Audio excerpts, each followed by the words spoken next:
The deadly shootings of high-profile rap superstars such as Young Dolph and many others are sparking a conversation about the rap culture and gun violence in society. Govan is accused of hiring Justin Johnson and Cornelius Smith to shoot and kill Young Dolph back in 2021. Shelby County Criminal Court Judge Jennifer Mitchell did not go easy on Hernandez Govan in court Friday. Govan is accused of being the mastermind in the murder plot of Memphis rapper Young Dolph, who was shot and killed in November of 2021. Hernandez Govan got beaten, and Gotti zipped his lips. That's because things are heating up following the death of Young Dolph. New details are getting leaked, and blood is being spilled. So, how did we go from street violence to prison beatdowns? To answer that question, let's take a trip back to 2021. On the streets of Memphis, death struck on November 17th. The victim was Adolph Robert Thornton Jr., better known as Young Dolph. The hit rapper was shot up in Tennessee when he rolled up to his hometown favorite, Makita's homemade butter cookies. Instead of biting down on bakery goods, only bullets were waiting for him. For a spot considered his home turf, the rapper found himself dying on the streets he grew up on. He was only 36 when he was gunned down in his hood. Although he was born in Chicago, Memphis became where he was raised, and, unfortunately, the place where he would die. The shooting was in broad daylight and was easy enough to record.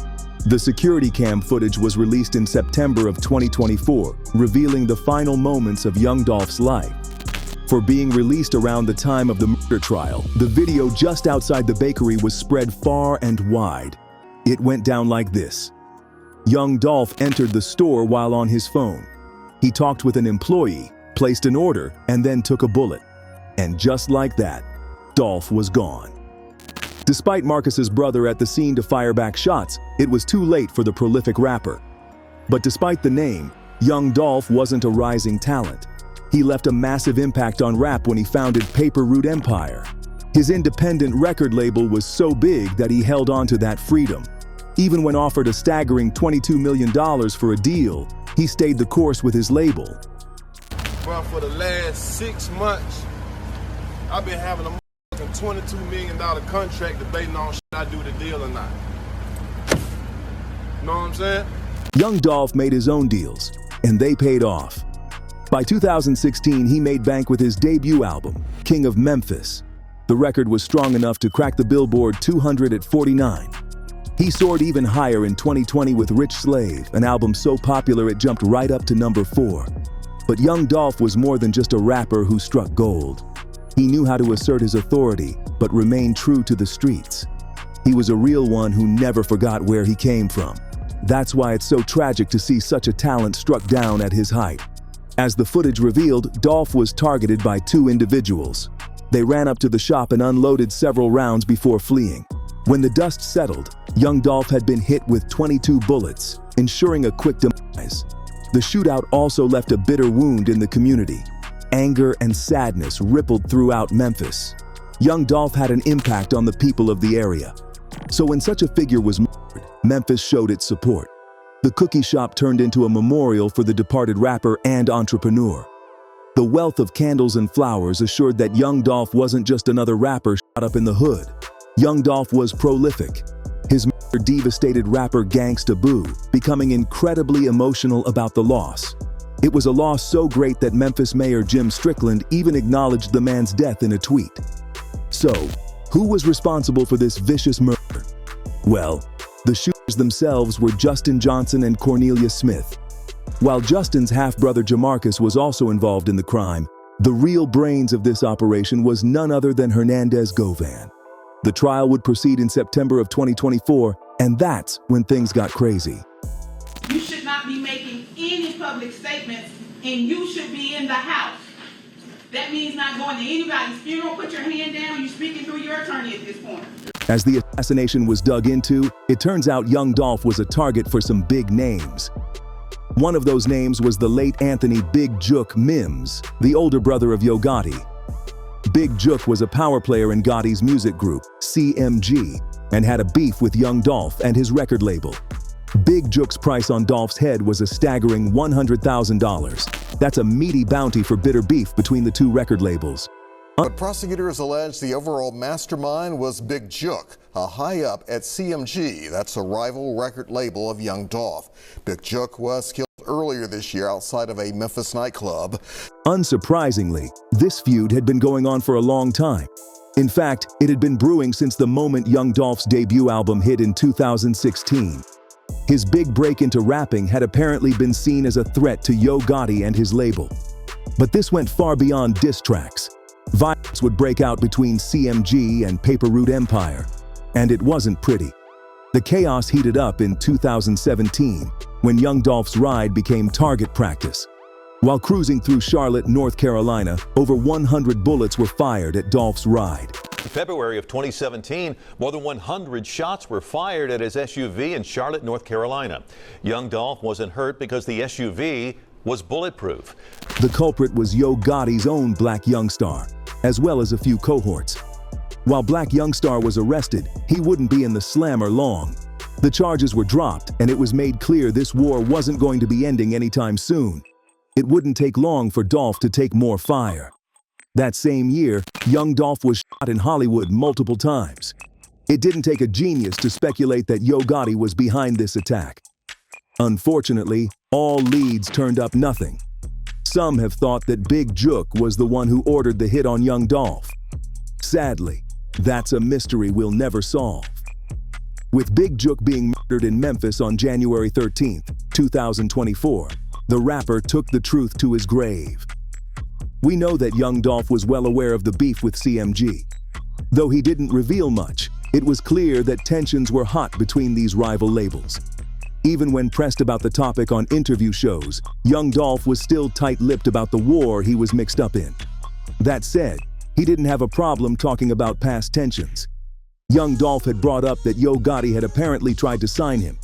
Yo Gotti was so eager to sign Young Dolph that they were willing to ditch Zillow. But it wasn't enough. Young Dolph refused the offer, and it's hard not to see some mounting bitterness with that first meeting of the rappers. Okay, so there was clearly some heated beef going on between Young Dolph and Yo Gotti. But what about the themselves?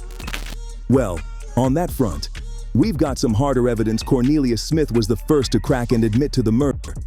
He revealed to the courts that he and Justin Johnson took on the assassination for money. Their total pay for the job was going to be $80,000 split between the two of them. But while Smith might have been expecting $40,000, he only got $800 for the job. Smith won't see the rest of that money as he confirmed his criminal activity. When shown the security footage in court, Cornelius confirmed that it was he and Johnson shooting up Young Dolph. The shooter even went so far as to explain specifics about his attack. First guy out of the car, who's that? It's me. That's you? Which one of the guns do you have? I got the little Draco stab. Okay, that's that semi-automatic weapon, is that right? Yeah. You ever shot that thing before? Nah, I ain't never shot him. Okay. The other facts from the footage are pretty cut and dry. Cornelius and Justin arrived at the bakery in a white Mercedes-Benz. Their weapons included a Draco AK-47 pistol and a handgun. Even with all this info, the court case still went on for years. But that time was worth it, considering how much criminal information on the assassination was discovered. Here's how the court case went down for all involved. First, there's shooter Justin Johnson. On September 26, 2024, Johnson was found guilty of first-degree murder, conspiracy to commit first-degree murder, and possession of a handgun by a felon. His sentence was life imprisonment, although he has a chance for parole after roughly 63 years into his sentence. Next up is the second shooter, Cornelius Smith. For admitting to his crimes, he might get a lighter sentence. We'll have to wait as he has not yet received a sentence for his crimes. Then there's Hernandez Govan, accused of being the mastermind behind this brutal slaughter. His trial date was originally set for March of this year, but the date has been pushed back due to scheduling issues. The reason for this had to do with Govan rejecting a plea deal. So while now we'll have to wait until July 28, 2025 to figure out what will happen to Govan. Finally, there's Jamarcus Johnson, Justin's half-brother, who was charged with accessory. After pleading guilty to his crimes in June 2023, he received his sentencing on November 22, 2024. Compared to the other involved, his sentencing was minor with 6 months of probation. Coupled with the probation was job training and community service through a diversion program. But let's get back to Govan. After all, he's the real brains behind this murder, and his sentencing will be the most interesting. His time in court was rough, and keeping his bond was even rougher. Judge Mitchell wouldn't stand for Govan's attitude if he didn't take these charges seriously. If he wanted to be out on bond, he had to realize how much trouble he was in. If Govan was going to play fast and loose with the court stipulations, that was one game the judge wouldn't play. I get a message from a concerned citizen that you're out doing interviews. Whether you're talking about this case or not, you're doing interviews. And the court doesn't like the fact that you feel free enough to do interviews. The fact that Govan was freely doing interviews wasn't sending a good message to the courts. After all, it wasn't looking good when it was alleged that Govan was going to get $20,000 for this murder. But who was paying Govan? Well, prosecutors allege the hit was ordered by Anthony Big Jook Mims, a top dog at CMG. All of this testimony and evidence seemed to line up with Young Dolph's murder. The assassination wasn't the product of a single tiff or a diss track. It was a mounting rivalry that hit a bloody boiling point in 2021. A history of violence and diss tracks led up to this moment. That seems like the most likely conclusion, but there are still a few missing pieces from this story. Like we said, Big Jook was murdered before he could testify.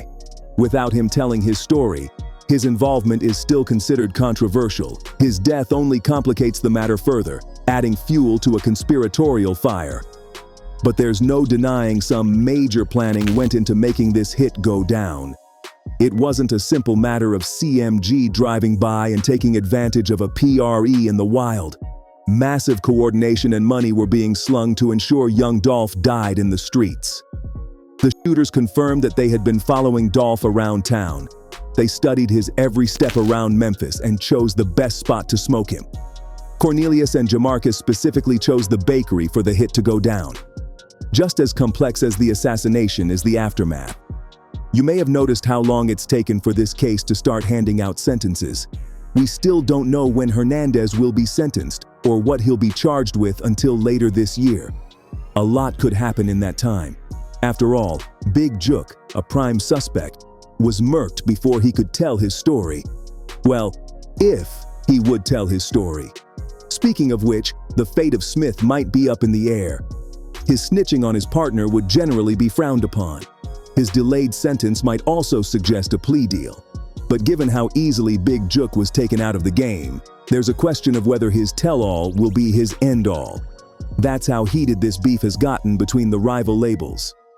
The violent feud between CMG and Paper Route Empire has revealed far more than beef. It's a bloody buffet of warring rap artists. The carnage has forced the public and rappers to look deeper into how these battles are becoming too hot to handle. Key Glock was more than just a member of Paper Route Empire. He was also a friend of Dolph, and the murder hit him hard. He didn't hold back his feelings on the issue a year after the incident. When interviewed, he brought up how the love shown after Dolph's death seemed less than genuine. Sure, when there's a rapper to bury, the rap community seems to come together.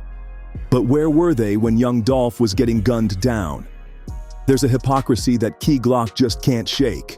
He's not the only rapper with concerns. Finesse 2 Times was a Memphis rapper who wasn't on the streets that fateful day. He was locked up while Dolph was being shot up. By the time he got out, he was still shook by the loss. As for the fans, they did far more than a memorial at the scene of the shooting. A more public memorial service would be held on December 16, 2021. It was a full house at the FedEx Forum, with the free tickets being claimed in only a few hours. That's a massive level of support for one rapper in Memphis who won't be forgotten anytime soon. But it didn't stop there. Young Dolph would also get a street named after him, with Adolph Robert Thornton Jr. Avenue. A bill was also proposed in 2022 to make Dolph's date of death one that would be remembered. November 17th would be known from that time forward as the Adolph Thornton Day of Service in Tennessee. A day like that would be reserved for highlighting how much of an impact he had on Memphis. He was more than just another rapper gunned down. considering his stellar history of charity, community, and independence. We know this was where he was raised. He was raised by those in the community. He always said it once more, the streets were his father. So this was really personal, and this was home, and that's why you would oftentimes see Young Dolph in particular coming back to this area, Castelia Heights in particular, because that is where he was raised by his grandmother, along with, like I said, his siblings. Dolph was a man who didn't forget where he came from. His old high school, Hamilton, would receive regular donations from him. He even supported numerous causes that improved his community. He also learned from his harsh upbringing. While growing up was chaotic, Dolph aimed to be a better father to his kids. He didn't want them to have a terrible childhood and aspired to make a better future for his two little ones. For being so influential, there's a question worth asking. How can such a revered rapper get smoked on his home turf? The sad truth is that this is a common problem that comes with the rap game. There's a jealousy that brews within these communities. While Memphis was home to a talent like Young Dolph, it's also home to those who failed. If Young Dolph could make it work in Memphis, why can't you? It's a question that plagues those who didn't become iconic. That's enough to boil some hatred intense enough to inspire the kid of a hometown hero. These are some of the many issues that have made Young Dolph's murder such a tragedy. But while Dolph's suffering is over, Hernandez's pain might just be beginning. With his trial coming up soon, there's a lot of anticipation to see what will happen with the conspiring Hernandez. The violence he caused, however, is following him into the big house. Footage of Hernandez in prison shows him being jumped. This latest development only makes the case even more complex. Was this just a random beating in prison? Or was this a targeted assault? And if it was targeted, what exactly has made Hernandez a target? There's a key player we haven't been talking much about in this case. Yo Gotti hasn't said much during this murder trial. This wasn't too uncommon for the rapper, considering he went quiet amid the 2017 shooting of Dolph. It wasn't until some time after the shooting that he cleared the air about not being involved. But will that be the case this time? There are so many unanswered questions, and Yo Gotti has kept his mouth shut longer than usual. Yo Gotti was only silent for a few weeks after the 2017 shooting. But with years of no words, some red flags are getting raised here. The silence of Yo Gotti and the violence against Hernandez in prison has painted a messy picture. As we've learned from the trials, the murder wasn't a simple case of being in the wrong place at the wrong time. With the assassination being planned, it's hard not to see something being planned. Although Hernandez hasn't been accepting plea deals, he hasn't kept his mouth shut with the trials still going. Chances are, he could let something slip or take a plea deal. We'll just have to wait and see what happens with Hernandez Govan's sentencing. And who knows, maybe Yo Gotti will break his silence, or he might just keep his mouth shut as the rumors continue to swirl. While it's hard to see where all this is going, it's not hard to see Young Dolph's influence. He was the rapper who would be immortalized in the streets of Memphis. He might even have justice when Hernandez is finally brought to court and pays for his crimes against rappers in the community.